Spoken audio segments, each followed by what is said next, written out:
What the fire did not burn.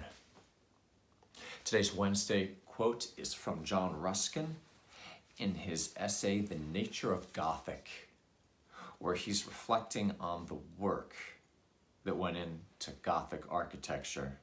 And he says, "For all these gifts of the heart ennobled the men who gave." I'm sure we all experienced various passions, fears, as we watched Notre Dame burning. And I just want to focus in on one thing that was a great consolation to me.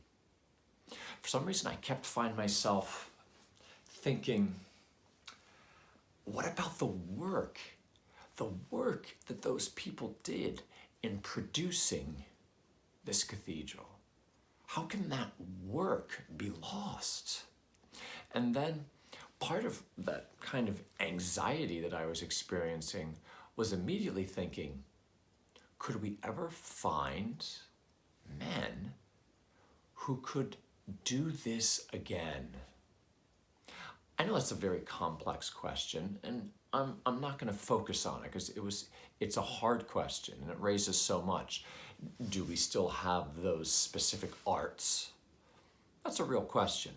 But the thing that particularly was kind of eating at me is, do we have the kind of men that have the interior dispositions that are the foundation for that kind of profound human work?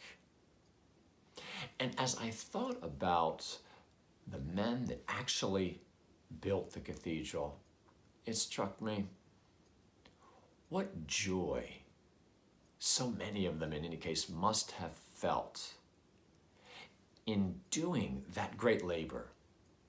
What incredible human satisfaction they must have had. And indeed then, how they must have been ennobled by that great labor that they did. And then therein was the great consolation for me.